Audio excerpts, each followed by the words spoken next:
ஆகாத வருதுன்னா ரஜினிகாந்தை எவ்வளவு டீசெண்டா சொன்னார், எவ்வளவு அழகா. ஒரு நல்ல நடிகர், எம்ஜிஆருக்கு பிறகு மிக முக்கியமான தமிழ்நாட்டுடைய நடிகர். அவர் வந்து அரசியலுக்கு வந்தாரு, திமுக அவரை பயமுறுத்தி அனுப்பிடுச்சுன்றார். இதுல ரஜினி எங்கேயாவது ஒரு கொச்சப்படுத்தினாரா? இல்ல. அவர் சொன்னது நான் நேத்தே விளக்கம் சொன்னேன், ரஜினியை வந்து ஒரு தப்பா சொல்லல. திமுக அவரை பயமுறுத்திருச்சுன்னா கத்தி எடுத்து ரஜினி கழுத்துக்கிட்ட வச்சு நீ மட்டும் கட்சி ஆரம்பிச்ச உன்னை அப்படியே கழுத்து அப்படியே அப்படி அவங்க மிரட்டினாங்கன்னு அவர் சொல்லல. அவர் சொன்னது இப்ப விஜய் கொண்டு பண்ணிட்டு இருக்காங்கல்ல, இன்னைக்கு ரஜினிக்கு ஆதரவாக வாய்ஸ் கொடுத்துட்டு இருக்க தம்பிகள், இன்னைக்கு ரஜினிக்கு ஆதரவாக பேசிட்டு இருக்கக்கூடிய வாடகைகள், அவங்க இப்படி சொன்னாங்க, இப்படி ஆதரவு தூக்கி போட்டு மிதிக்கிறாங்கன்னு சொன்ன வாய்கள் எல்லாமே 2020க்கு போங்க. ஓகேங்களா? இந்த மிஷின் இருக்குல்ல, என்ன டைம் மிஷின் எடுத்து டைம் செட் பண்ணி 2020க்கு போனீங்கன்னா அப்ப யார் யார் என்னெல்லாம் பேசினாங்கன்றத நீங்க அப்ப போய் பார்க்கணும்னு அவசியம் இல்லை. இப்ப எக்ஸ்ல போய் பாத்தீங்கன்னாலே தெரியும் யூடியூபர் என்ன பேசியிருக்காரு, கொத்தடிமைகள் என்ன பேசியிருக்காங்க அப்படின்றது எல்லாமே வந்து இப்ப தெரியும் உங்களுக்கு. ஏன் உதயநிதி ஸ்டாலினே என்னெல்லாம் போட்டிருக்காருன்றது ட்வீட்டே இருக்கு. நம்ம எதுவும் சொல்ல தேவையில்லை. அந்த போராட்டத்துக்கு போனார் இல்லையா, தூத்துக்குடி போனதுக்கு, அதுக்கப்புறம் ஜெயலலிதாவை புகழ்ந்து பேசுனதுக்குன்னு எல்லாத்தையுமே போட்டிருக்காங்க. இது ஒரு பக்கம் இருக்கட்டுங்க. இந்த ரஜினிக்கு இப்ப ஃபயர் விட்டுட்டு தெரியுறாங்கல்ல சில பேரு, திடீர்னு என்ன வந்து ஃபயர் விடுறாங்க, அதுவும் இவங்க குரூப் தான். அதுல ரஜினி ஃபேன்ஸா இருக்கிற ரஜினி ஃபேன்ஸா இருக்க பல பேர் ட்விட்டர் எல்லாம் யூஸ் பண்ண தெரியாதியா, ஏதோ ஒரு சிலர் தான் யூஸ் பண்ணிட்டு இருப்பாங்க அப்படின்னு ஒரு பக்கம் இருக்குல்ல. திடீர்னு எங்க இருந்து வந்தீங்க? ரஜினி உருவாக்கி இதோ அனுப்பிச்சு விட்டுருக்கானுங்க. ரஜினி மட்டும் நைட்டு அந்த ஆளுக்கு இருக்கிற கிரேஸுக்கு, அந்த ஆளுக்கு இருக்கிற பவருக்கு நைட்டு ஒரு பெக்கை போட்டுட்டு போனை எடுத்து கால் அடிச்சாருன்னா அடுத்த நாள் காலையில விஜய் கட்சியே இருக்காது. எடுத்து யாருக்காவது கால் பண்ணிருக்க போறாருயா, சம்பந்தமே இல்லாம யாருக்காவது கால். என்னென்ன பேசுறேன் விஜய், அவர் நினைச்சாருன்னா அடுத்த நாள் காலையில விஜய் கட்சியே இருக்காது. ஏன் அதை பாமகவுக்கு பண்ண வேண்டியதானே? பாபா டைம்ல, பாபா டைம் என்ன அடி தெரியுமா? அது சரியான அடி, இருக்கிறதுலயே தான் தான் பெரிய அப்படின்னு நினைச்சிட்டு இருந்தாங்கல்ல, அந்த மாதிரி ஒரு அடி பாபா டைம்ல நடந்துச்சு. அப்ப பண்ணல, யூடியூபர் போட்டு அந்த வெளுத்தாருல 2020 கட்சி ஆரம்பிச்சோன்னு உங்களை என்னெல்லாம் பேசியிருப்பாங்க. யூடியூபர் இல்ல, நீங்க யார அவந்தால மட்டும் சொல்லல, அந்த மாதிரி இருக்க கேட்டகரி எல்லாரையுமே சொல்லுங்க. மென்டல் பயலுக, அவனே இவனே ரொம்ப கேவலமா தரம் தாழ்ந்து விமர்சனம் பண்ண அத்தனை பேரையுமே ரஜினி நினைச்சிருந்தா ஒரே காலில் முடிச்சிருக்கலாமே, பண்ணலையே. சரி, திமுகவை அவரு நினைச்சா ஒரே காலில் ஃபோன் பண்ணி திமுக பண்ணிருக்கலாமே, பண்ணலையே. ஒரே காலில் ஃபோன் பண்ணி ஒரு ஆட்சி அமைச்சிருந்திருக்கலாமே. ஏங்க அவரு இப்ப நண்பராகவும் தெரிஞ்சிருச்சுங்க. ரஜினிக்கு அவ்வளவு மவுஸ் இருக்குல்ல, ஒரே கால் ஃபோன் பண்ணி பிஜேபி கூட நான் நிக்கிறேன், நீங்க எனக்கு எல்லா சப்போர்ட்டும் பண்ணுங்க, நான் தான் கட்சி தலைமை, எல்லாமே நான் செட் பண்றேன்னு சொல்லி நின்றுக்கலாமே. ஏன் நிக்கல? ஒரே ஃபோன் கால் முடிக்கல. அதெல்லாம் இங்க கிடையவே கிடையாது. நான் நேத்து சொன்னதுதான், ரஜினியை திமுக பயமுறுத்தல டைரக்டா, ஆனா இன்டைரக்டா அவ்வளவு பண்ணியிருக்காங்க.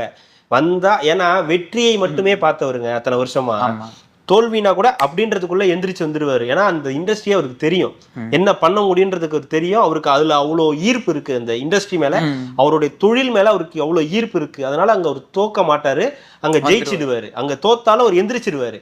ஆனா இந்த துறை அப்படி கிடையாது. 5 வருஷம் உட்கார்ந்துருக்கணும், அப்பயும் என்ன நடக்குதுன்னு தெரியாது, அப்பயும் என்ன நடக்குதுன்னு தெரியாது. அவ்வளோ கேலி, அவ்வளோ கிண்டல், அவ்வளோ புகழ்ந்து பேசப்பட்ட ஒரு தலைவரை ட்ரோல் மெட்டீரியல் ஆக்கிட்டாங்க. அது எப்படி அவரால் ஏத்துக்க முடியும்? இவ்வளவு பிரச்சனைகள் இருக்கு. அப்போ இதெல்லாம் தாண்டி நம்மளால ஜெயிக்க முடியாதுன்ற நம்பிக்கைக்கு அவரே வந்துட்டாரு. அதை உருவாக்குனது யாரு? எல்லாரும் தானே.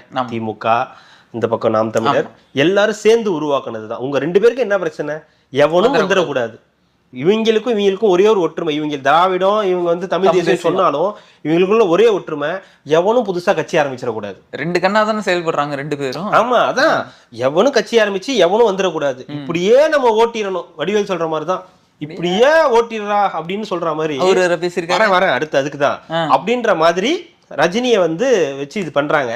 ரஜினி வந்து நல்ல மனிதர், நல்ல ஒரு பண்பாளர், மேடை நாகரிகம் தெரிந்தவர், சில நேரத்தில் கொஞ்சம் அதீதமாக ஏதாவது பேசுவார், எல்லாருக்கும் பிடித்தமான நடிகர். நம்மலாம் ஃபர்ஸ்ட் ரஜினி ஃபேனாக இருந்திருப்போம், அதுக்கப்புறம் தான் விஜய், அஜித், சூர்யா அப்படிலாம் போயிருப்போம்னு வச்சுங்களேன். அதனால ரஜினி அவர்களுக்கு அரசியல் அவ்வளோ பவர் இருக்குல்ல, அதெல்லாம் வேற. அது வந்து அவரை காப்பாற்றிக்கிறது, பண விவரம், கருப்பு பணம், அப்படி இப்படி எங்கேயாவது போறது வர்றது, இந்த மாதிரி டீலிங் தான். அரசியல்ல விஜய் கட்சியவே காணாக்கிடுவார். உண்மையா ரஜினி சொன்னது தானே உண்மை. ஒருவேளை விஜய் என்டிஏ கூட்டணிக்கு போகலன்னா, இது யோசிச்சு பாருங்க.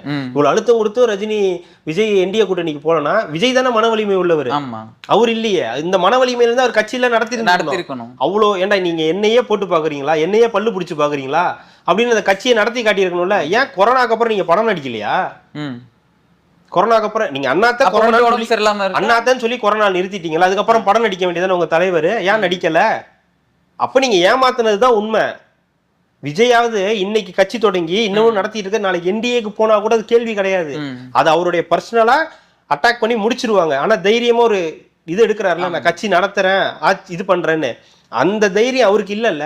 அதத்தான் ஆதவர்ஜுனா சொன்னாரு. ஆனா இவங்க அதை அப்படியே திருச்சி தம்பிகளும் இவனுங்களும் சேர்ந்து ரஜினிக்கு என்ன ஃபயர் விடுறாங்க. டேய், அதுவும் ரஜினி விஜய் ஜெயலலிதாவையே எதிர்த்தாரு. அந்த பிரஸ் மீட் எல்லாம் காமிச்சு இந்த மாதிரி தில்லெல்லாம் தலைவனுக்குலாம் இருக்கவே இருக்காது. பிரஸ் மீட் அவர் நல்லாவே கொடுப்பாருங்க. ஆனா என்ன பேசுறதுன்னு தெரியாது அவருக்கு. அதெல்லாம் 96ல கொடுத்தாரு ஜெயலலிதாக்கு எதிராக. தெரியுமா, ஜெயலலிதா வந்தா இந்த இதுவே பண்ண முடியாது, ஆட்சியே நடக்காது, தமிழ்நாட்டாலே காப்பாற்ற முடியாதுன்னாரு. அப்படியே வீரப்பனையோ யாரோ இது பண்ணதுக்கு அப்புறம் அப்படியே மாத்தி பேசிட்டாரு. என்னமோ சொல்லி வீரமங்கையோ என்னமோ சொல்லி புகழ்ந்து பேசி அப்படியே மாத்திட்டாரு. அதுக்கு தான் உதயநிதி வந்து போட்டு கிண்டல் பண்ணாரு. அடுத்தடுத்து அவருடைய இதுல வந்து எல்லாமே வந்து முன்னுக்கு பின் முரணாதான் இருக்கும். என்னன்னா ஃபர்ஸ்ட் தப்பா கணிச்சிருவாரு, அதுக்கப்புறம் சரியா கணிச்சு, அதாவது விஜய் இப்படி கையை கட்டி நின்னதை இன்னைக்கு சொல்றாங்க. ரஜினி அன்னைக்கு எப்படி எதிர்த்து பேசினார் தெரியுமா? அதுக்கப்புறம் என்ன பண்ணாரு? பேசினாருன்றதை எடுத்து போடுறல்ல, அடுத்து என்ன பேசினான்றதையும் எடுத்து போடு, அப்புறம் பேசலாம் விஜயா ரஜினியா அப்படின்றதெல்லாம். அதனால ஆதவர்ஜுனா சொன்ன கருத்துல சரியா சொல்லியிருக்கணும். இந்த மாதிரி ரஜினிய அரசியல் பண்ண விடாம பண்ணிட்டாங்க அப்படின்னு அவங்க பயமுறுத்திட்டாங்க, அதனால அவர் பயந்து போயிட்டாருன்னு சொன்னார். நம்மளுக்கு தெரியும் எப்படி பேசுவாரு. அதுக்கு மட்டும் ஒரு பயப்படல, வெறுமனே வெற்றியை மட்டும் பார்த்தவரு. இங்க வந்தோன்னு ஒரு ட்ரோல் மெட்டீரியல் ஆயிட்டோமே, நம்மளால இந்த கட்சியை நடத்த முடியாது, நமக்கு ஒரு ஏஜ் ஆயிடுச்சு அப்படின்ற காரணத்தினால அவர் வந்து அது பண்ணாரே தவிர, மற்றபடி வந்து நீங்க ஃபயர் விடுற அளவுக்குலாம் ஒன்றும் கிடையாது. அதெல்லாம் 96ஓட முடிஞ்சு போச்சு. இவங்கதான் எல்லாத்துக்கும் ஃபயர் விட்டுட்டு இருக்காங்களே, எது நடந்தாலும் ஃபயர் விடுறது. நீங்க